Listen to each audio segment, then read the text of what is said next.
Well, we're going to have an author on today, and this Dr. Stephen Dittmore sent me his book a while ago, and I was really bad because it took me a while to read the book, but I'm sure glad I did, and I think you're pretty happy you read it. It's about Jim Gilliam, and he The calls it Forgotten Dodger. the We're Forgotten very Dodger. excited to have the another author on our podcast. We're really excited to talk to Dr. Dittmore, and I'm very it was a fascinating read, especially from somebody like me who doesn't know a lot about that period. It was eye-opening on a lot of different levels, and we're really excited to talk to him about it. But we also want to take this opportunity to wish everybody a Merry Christmas and Happy Holidays. If you don't get back to us after that, it's Hanukkah's going on right now, and so we're grateful for the support and the listeners and the people that follow us and want to keep hearing us talk baseball. So we're very appreciative and Merry Christmas to you. All right, we'll just bring him on. So, as Gordon and I were talking about, we're happy to have Dr. Stephen Dittmore join us today on the podcast. Dr. Dittmore is a higher education administrator, and he got his PhD from Louisville. I think that's how you say it out there. And is an assistant editor at Athletic Director U, and he has his own Substack. And as a fellow Substack writer, it's a lot to do that too with all the other stuff he does, called Glory Days. He's an active member of SABR. This is his first book, and as I introduced you, Dr. Dittmore, I wanted you to know you sent the book to us a while back, and it took us a while to read it. But Gordon and I both want you to know we're really glad that you did send it to us, and welcome to the podcast. Thank you so much, Mark and Gordon. It's great to be here. I appreciate that. And I just have to start off by asking you, what made you remember to write about the Forgotten Dodger? Because certainly for me, unfortunately, yeah, when you're my age, pretty much anybody from that time that wasn't in the Hall of Fame is sort of a Forgotten Dodger. So what Right. made him stick out, and what made you choose for him really be your first book you've written? Yeah, I'd wanted to challenge myself with writing a book and working in higher education, having 2 degrees in journalism. Writing is kind of second nature to me. It's something that I do. And I knew I wanted it to be about the Dodgers. I was born in Los Angeles, grew up there in the 1970s during the period when they were going to the World Series, losing to the Yankees in 77, 78, that time period. And so I was always a student of that. And I became a student then of the Negro Leagues. And I kept seeing over and over Jim Gilliam's name on World Series teams from the 1950s, World Series teams from the 1960s. And I certainly knew when he passed away because I remember the Dodgers during the 1978 World Series wearing that 19 patch on their sleeve. And so I knew about him. And then I started researching more and realized, hey, the guy also played in the Negro Leagues. And it's kind of interesting because he was part of that second wave of integration in baseball in the 1950s after Monty Irvin, Larry Doby, Jackie Robinson, of course, Willie Mays, that next wave that came in the mid 50s or so. And the guy spent 27 years with the same organization. It's pretty remarkable. And as a Dodgers fan, you know that the number 19 is retired. But you don't really know the story about that because just about everybody that the Dodgers retire a number for is in the Hall of Fame. Fernando Valenzuela, the only other exception at this point in time. And they didn't retire Gil Hodges as number 14 until he did make the Hall of Fame. So all of that led me to think, wow, why doesn't anybody know about this guy? And it's funny you say that because when I was growing up, and I actually was at SC when the Dodgers won in 77 and 78. So Okay. I experienced it as a New Yorker, from the LA perspective.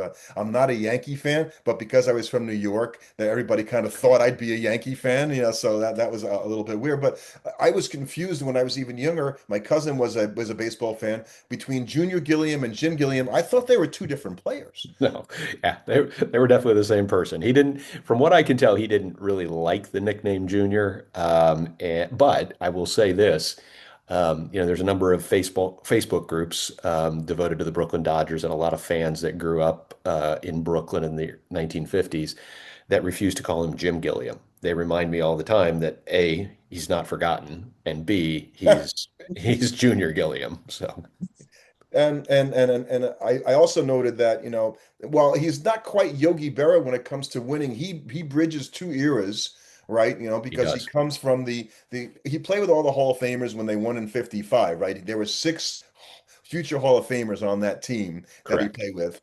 And then he went all the way. He went to Los Angeles, and so he kind of split it where you had the Koufax and the Campanellas and the Pee Wee Reese and all those guys, and then they moved to Los Angeles, and he had the other group of people that he played with. But he was a guy who played on winning team. The Dodgers won in '55, and they won in '59, and they won in '63, and they won in '65. So that's pretty cool, to have that legacy of where he went, the team was a winner.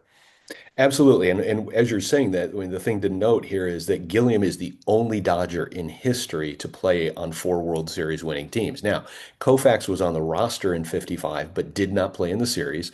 Johnny Padres was on the roster in 65, but did not play against the Twins. So Gilliam is the only one to appear in four World Series winnings teams for the Dodgers.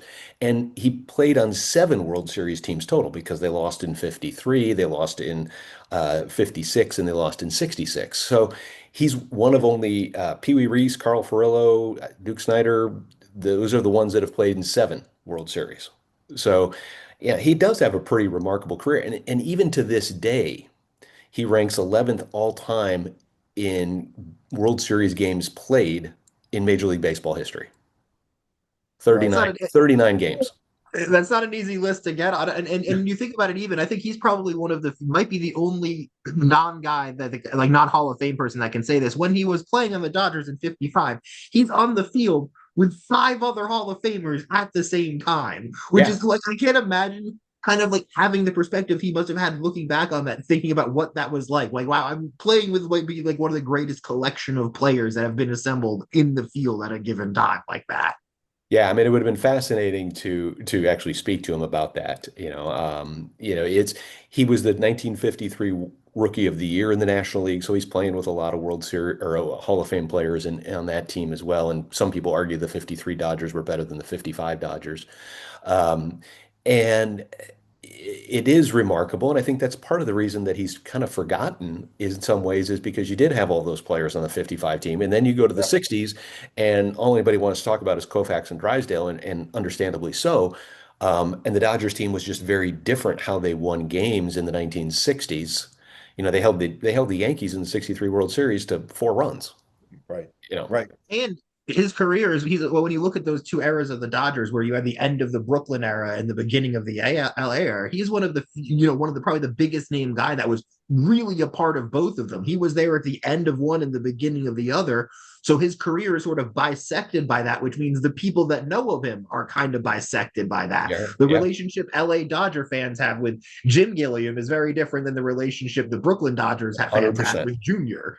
Yeah, no, that's a absolutely correct observation there is that talking to people that watched him in Brooklyn, they definitely had a different opinion of him than just kind of what you read about Jim Gilliam as a member of the Dodgers in the 1960s in Los Angeles, where he's out in the community a lot. His wife is featured in social pages in Los Angeles newspapers, and he was always a company person that would do whatever it was that the Dodgers wanted him to do. And obviously they transitioned him into a coach role as soon as he retired and things like that. So yeah, he was almost two different players, two different personalities between those two locations.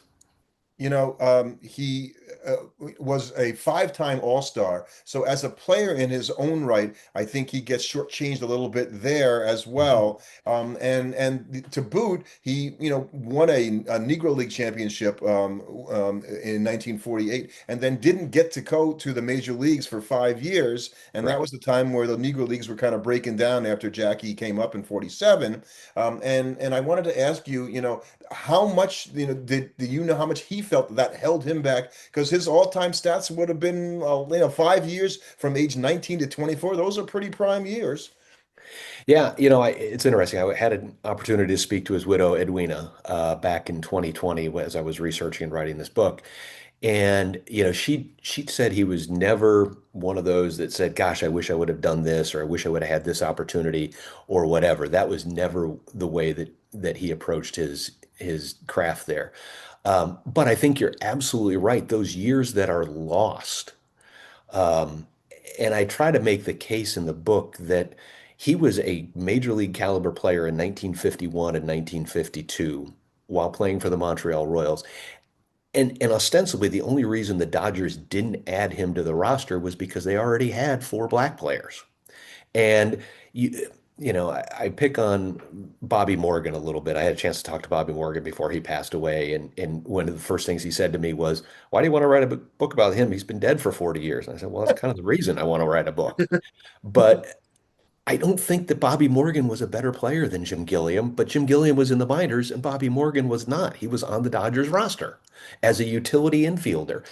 And you can't help but think maybe Gilliam could have helped win one more game during the 1951 season that would have avoided a playoff with the Giants, and we wouldn't talk about Bobby Thompson or Ralph Branca in the same way anymore. Had he just helped the Dodgers win one more game while he was runner-up to the MVP award in the International League for the Montreal Royals and was hitting over 300 in AAA.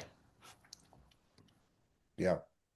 And I think what you called out there for me, what was one of the most interesting parts in reading the book was sort of where you highlighted it's like he was being kept down purely because the Dodgers were like, oh, we don't want to have this many black players on our team at Correct. this time. So you had the concept of the four gates, and that was just really interesting because it was this. I think as a younger baseball fan, unfortunately, we kind of treat the breaking of the color barrier of like, and Jackie Robinson came in one day, and then everything was fixed, and Correct. we don't really talk about what happened after that. It was just like, oh, Jackie Robinson showed up, and then everything was fine, and that was it. Yeah, I appreciate the comment. I mean, I think that was one of the things that was important to me was to talk about these different gates, and you allude to the four, which is how I characterize them. So you have Jackie going through gate one, which is integrating baseball in 1947. Then you have what is known as the saturation point, and that's not my term. That was something that you found in the media and in the popular press at the time. But at what point in time does a team field a majority black lineup on the field? And the Dodgers became the first one to do that in 1954 when they started five black players. They had Campanella, they had Sandy Amorose, Jackie Robinson, Don Newcomb, and Jim Gilliam.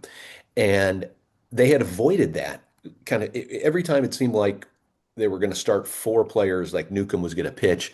Somehow mysteriously, Roy Campanella had the day off, or Sandy Amorose had the day off, and they just didn't do that until sometime in 1954. I forget the exact date off the top of my head.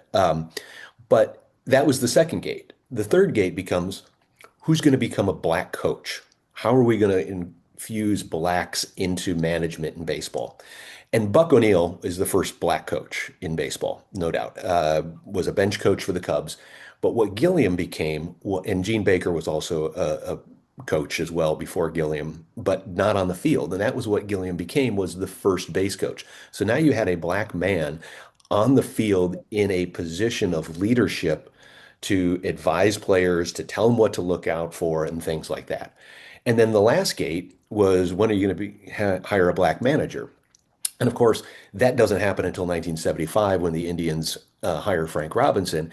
And Gilliam was never given that opportunity. He But he only wanted met, oh, it. he what? He wanted it. He did want it. Yes. I think he definitely wanted a chance to manage. And the Dodgers never, they sent him to winter ball one year in Puerto Rico. He went down in 1973 and managed a team in San Juan. And I talked to some of the players that were on that team, some, kind of fringy major leaguers, Tom Walker and Baylor Moore and Eliseo Rodriguez. And I asked them, what was his managerial skills like? And they all said, we learned a lot from him. And these were pitchers and catchers that I talked to. I didn't talk to any position players.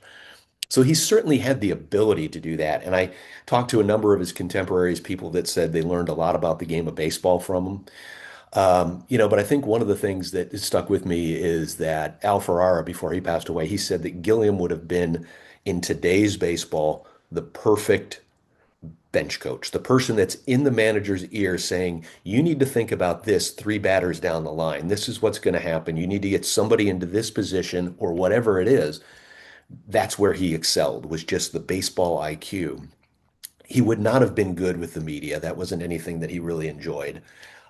Dusty Baker told me that for sure. He's like, yeah, I don't think he wanted to deal with that, which is part of I the don't know reason. anybody from that era, though. They would have been particularly good with the media. Just the way that people were and players were with relation. It's a different time. It's hard to put it in that kind of context. Oh, absolutely. And he and Tommy Lasorda, who ultimately replaced Walter Alston, were polar opposites in terms of personality like that. But they had played together in Montreal. They certainly knew one another, respected one another for sure.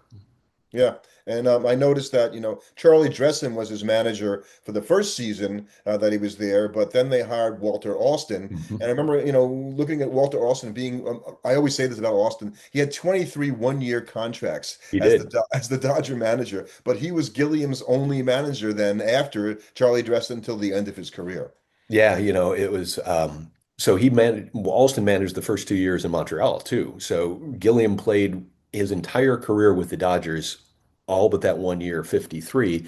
He was in the same dugout as Alston, either as a player or as a coach, and it's funny. I was Mark Wicker's book on Don Drysdale that came out earlier this year. One of the things that he points out is that Drysdale is the answer to the trivia question of which player had the longest stint playing under the same manager on the same team, because Drysdale, from the time he debuted in 56 all the way through his retirement, played with Walter Alston. That's interesting. Yeah. That's interesting. Um, Talk about because you mentioned it in the book quite a bit in terms of, as Gordon said, Jackie Robinson was first, and Jim Gilliam came after, and then it wasn't a question of replacing, but coexisting on the same team with Jackie Robinson when you come up and you're Jim Gilliam. I think all of us want to think, oh, they were good buddies and they supported each other because, that's what you did then, but that's not necessarily, the actual, the way that it went.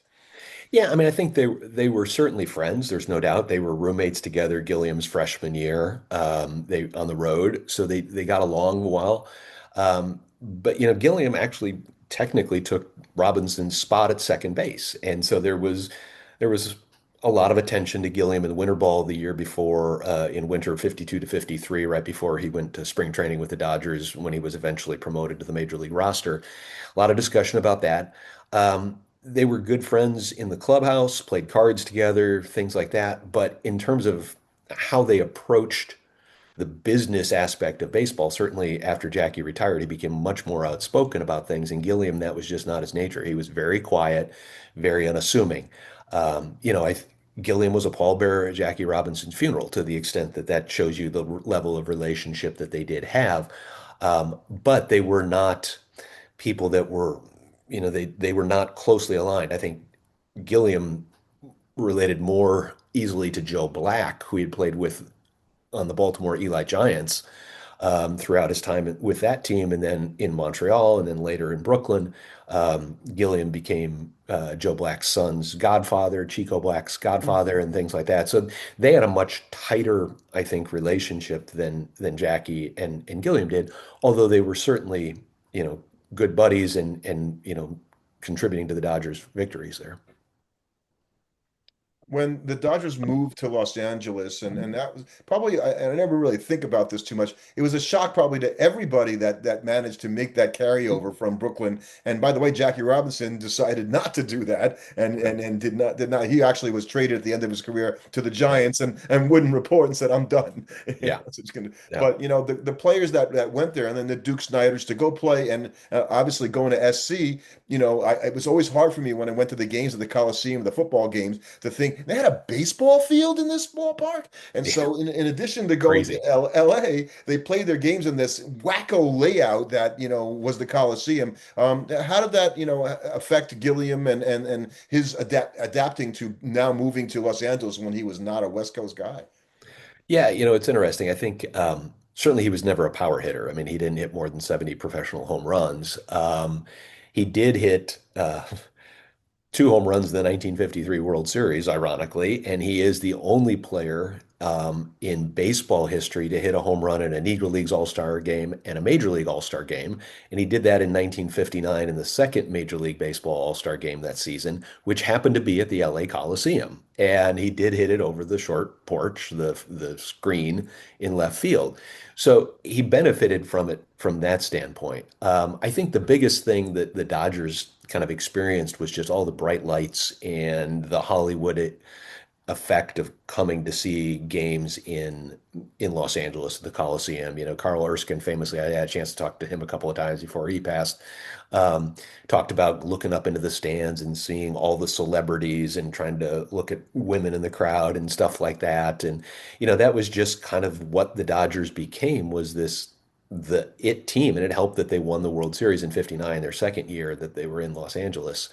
Um, But Gilliam was not a power hitter, so he wasn't impacted too much by that. If anything, he might have benefited from the spacious outfield that the Coliseum had by hitting some line drives, hitting some gaps, things like that.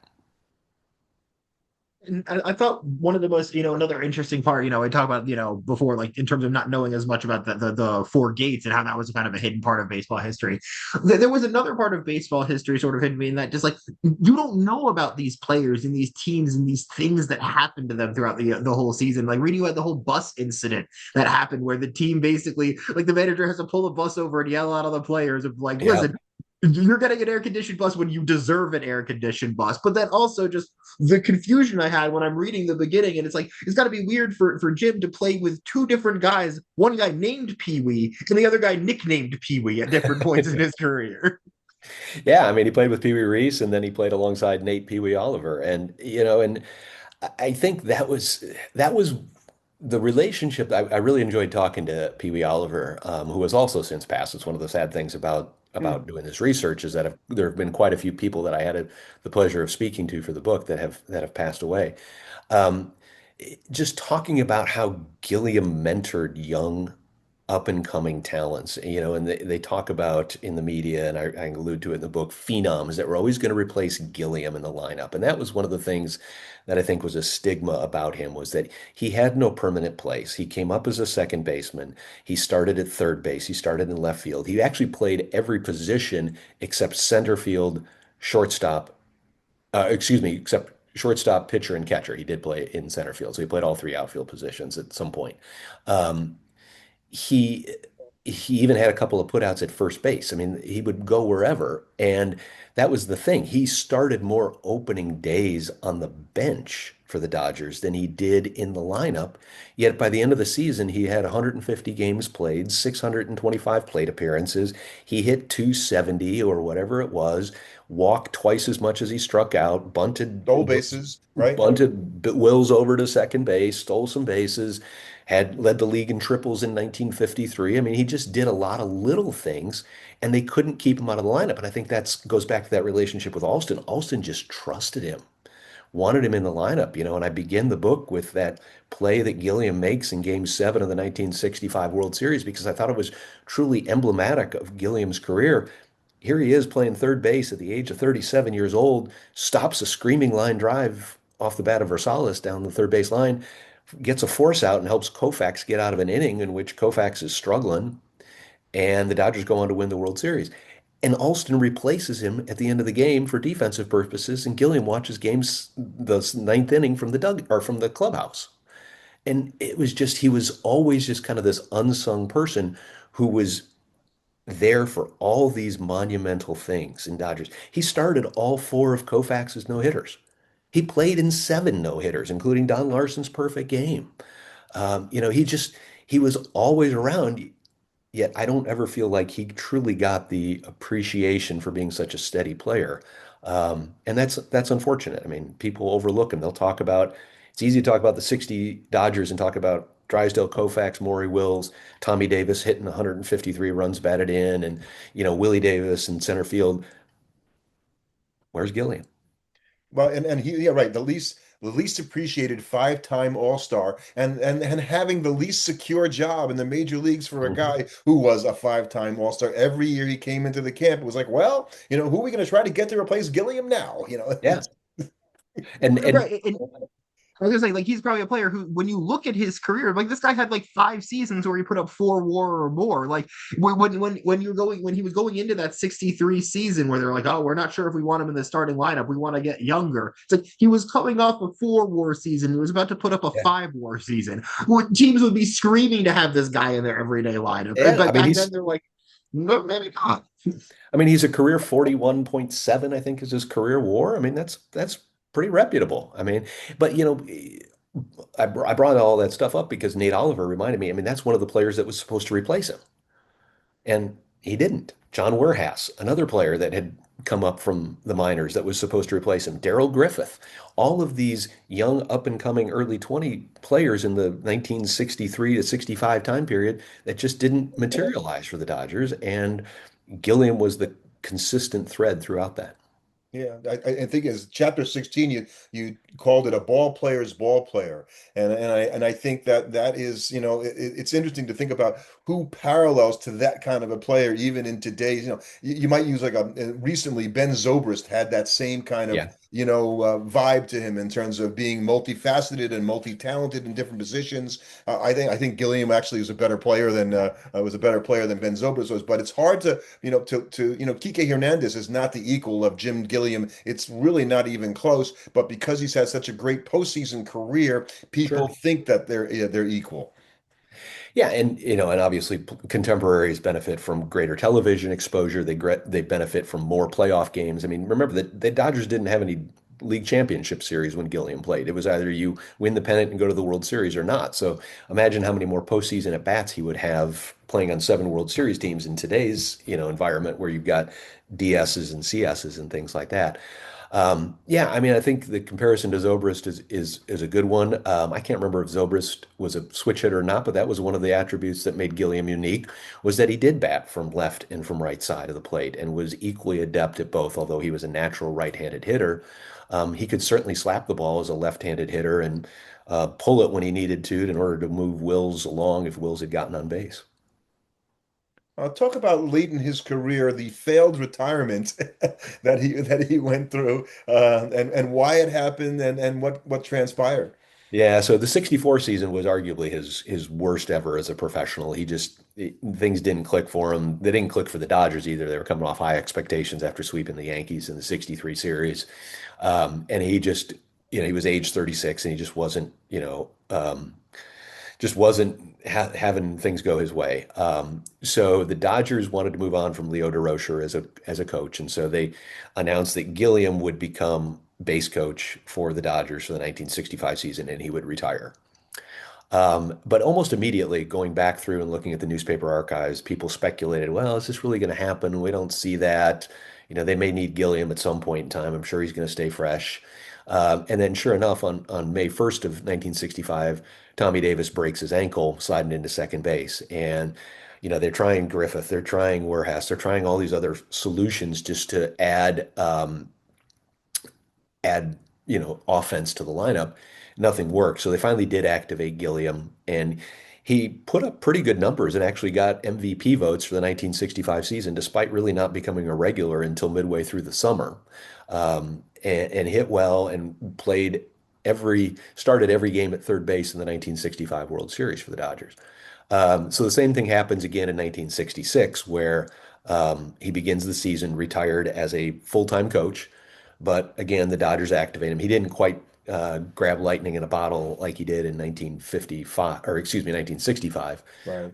there in 66. But did get into the World Series against the Orioles. It was interesting going back through and thinking about it. Gilliam started the first 2 games of that series, but was benched because he just wasn't hitting. And Nobody was hitting for the Dodgers in that nobody, series. absolutely, that's a fair point. Nobody hit for the Dodgers in the 66 World Series. Palmer, McNally, et cetera, really had the number on them. But so they went with somebody else, John Kennedy at third base, just to try and see if they could get some more pop. And, cost him maybe 2 more games. He could have had 41 World Series games played instead of 39 or whatever the number was. We didn't talk in this podcast so far just about the personal side of it, and then you did cover some of his personal life, Mhm. and the marriages and his family and so on and so forth, and how he managed it. But he certainly was a guy who the people around him had great respect for him as a human, Yes. beyond just what he did on the baseball field. And I think that that's something that kind of gets lost a little bit when we just think of these people as baseball players only.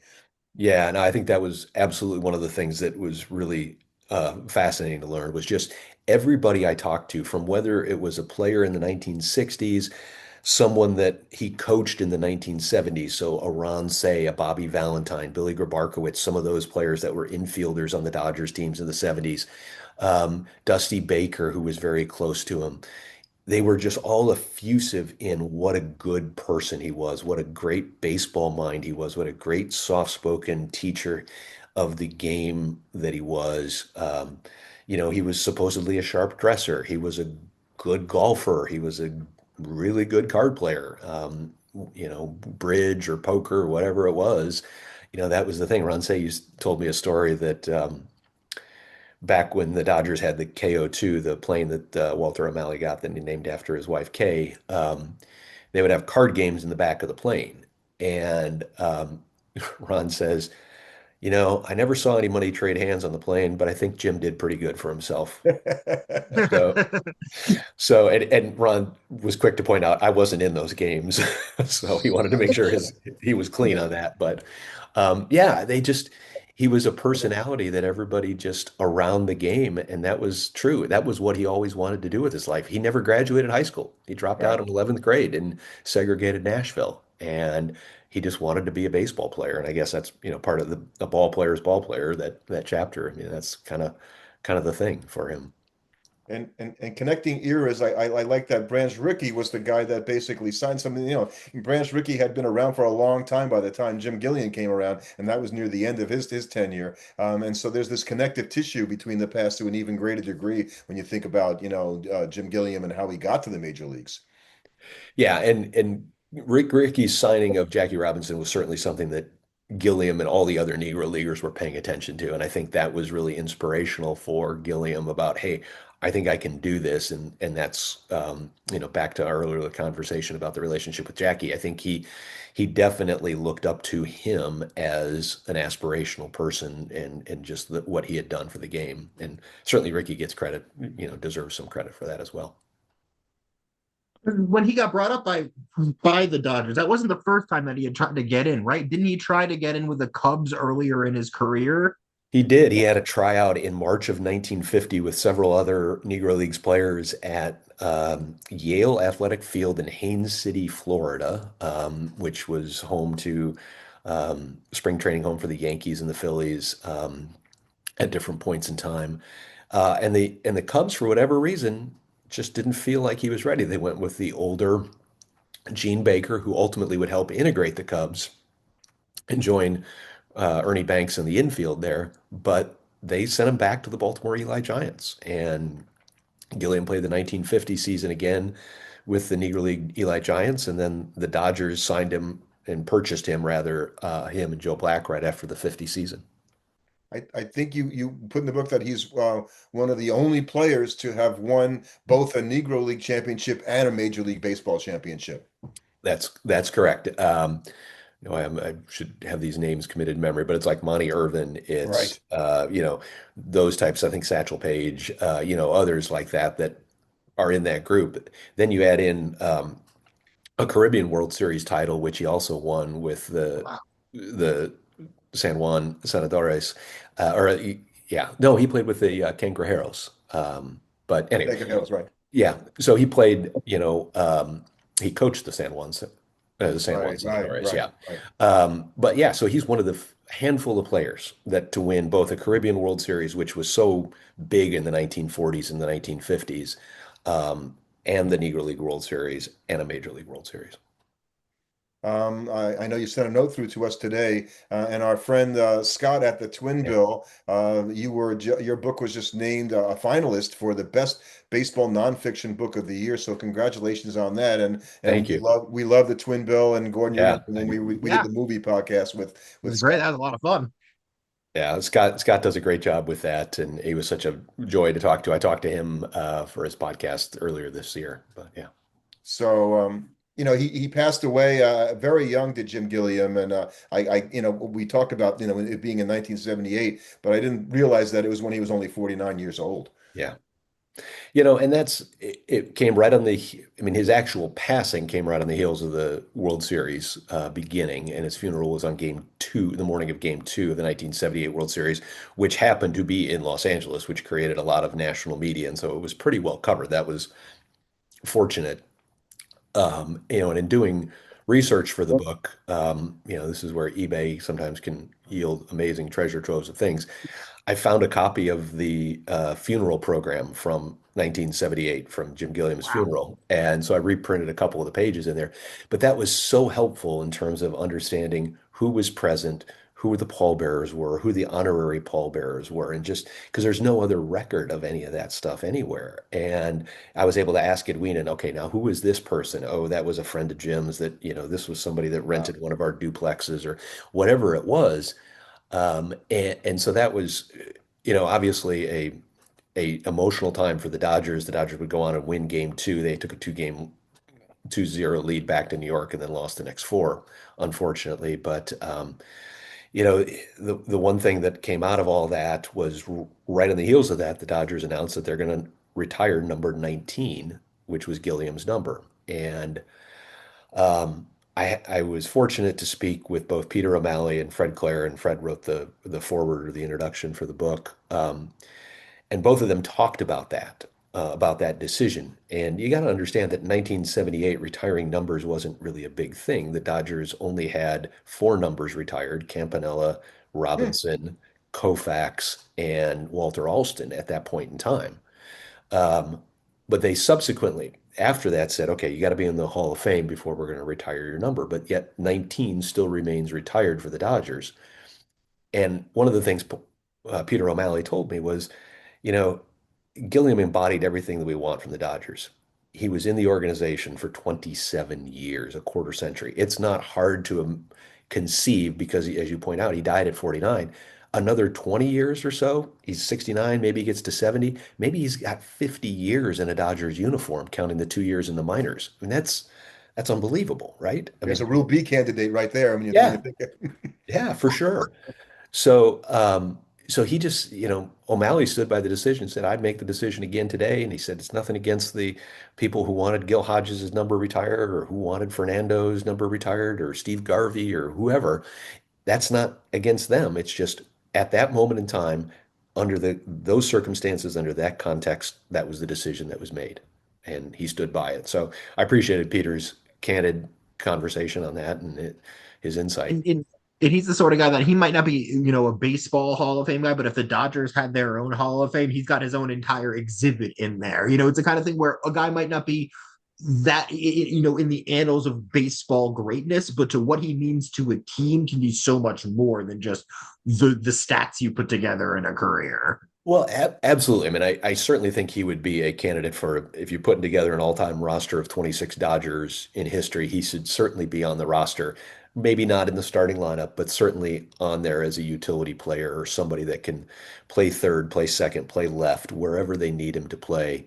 Come in and do special things, sacrifice bunt, draw a walk, whatever it was that he needed to do to help the team win. That was just kind of his character. But yeah, I know I agree with you 100%. He is certainly a Hall of Famer in the Dodgers history for sure.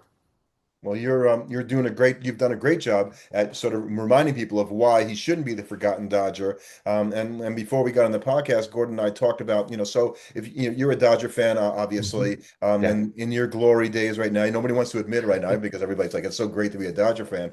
But right. is there a current Dodger? And it's hard to compare eras and out of context, so it isn't fair. And yet, is there somebody who's unheralded there that you could see at some point, 20 years from now, looking back on going, wow, we should have thought more about that player?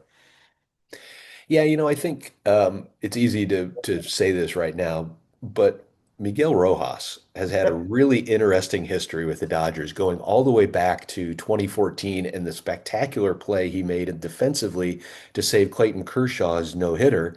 And then he gets traded away to the Marlins, comes back, and he's one of those guys, he just wants to be there and, will pinch it, pinch chip in wherever he needs to. The shortstop goes down and he's got to step in and start a bunch of games at shortstop, whatever it was. Betts got hurt, or Trey Turner got hurt or whatever it was. He's filling in with Max Muncy out or whatever, playing all over, even pitching some. He comes in and did some mop-up pitching. So, and Rojas has made no bones about it. I want to get into coaching. I want to get into managing. And so I see some parallels between Miguel Rojas and Gilliam like that. I think to your point earlier, Kike has been the guy that plays all over the field. Chris Taylor was somebody that played all over the field. The Dodgers like that position versatility, excuse me. They really like that as a part of what they look for in players. And that goes all the way back to, I think, Gilliam's days. So you mentioned working on some other projects. Is there another book in your future bio like that you might be thinking about doing? Yeah, I've kicked this around a lot. So I've taken on some other responsibilities. I serve as Dean of the Silverfield College of Education at the University of North Florida. I recently became the chapter president for the Sabre chapter here in Jacksonville, the Pop Lloyd chapter. And so been focusing some of my efforts on that. Um, I've got a couple of ideas. I love baseball, but I also love college athletics and thinking maybe I can do something around college sport. But I love the books that I really enjoy reading put moments in sports within the context of things going on Hmm. in the broader society, right? And I did, I don't know that I did as good a job on this as I maybe could have or should have. The Dodgers certainly with Watts riots in 1965, MLK's assassination in 1968, RFK, all of those things, those were pivotal moments of what was going on in the world and in the United States and trying to provide context for those things. So that's kind of where I see myself wanting to go. But as we were talking before we recorded, day jobs sometimes get in the way of the fun jobs, right? Well, and yeah, you only the book itself, and and you should pick it up and read it because it's really terrific. But it's pretty thick, so if you had a whole thing, including in the Watts rise and all that kind of stuff, it would probably be twice this size. Yeah, so I mean that's where my academic pedigree probably hurts me a little bit. A lot of those pages, if you look in the back, are footnotes, because I do pride myself on being thorough and doing as much research. And I've uh, I've talked to enough people that are writers. You never are done researching, you just run out of time. And that's kind of what it is. I mean, I've learned things about Gilliam since the manuscript was finished. I was like, gosh, I really wish I could have incorporated that. So you just gotta kind of block that stuff out. But yeah, And you'll keep doing it that. yeah, it did come out a little more thick, I think, than I was anticipating. Well, the book is entitled Jim Gilliam, The Forgotten Dodger. The author is Dr. Stephen Dittmore. Gordon and I love the book. There's still time for you to pick up a copy for Christmas. You can Absolutely. get it on Amazon or wherever it is. We're delighted to have you. Love talking to Yes. you. And as a fellow Thank Sabre you. member, I think that's how you might have found me. I hope we have the chance to talk to you again about your next project. Yeah, thank you guys so much. I really appreciate the work that you guys do on the podcast and then on your Substack. Always look forward to getting those things. So appreciate what you guys do. Thank you very much for your time and hope you have a great holiday season. Yeah, I hope you guys do too. Take care.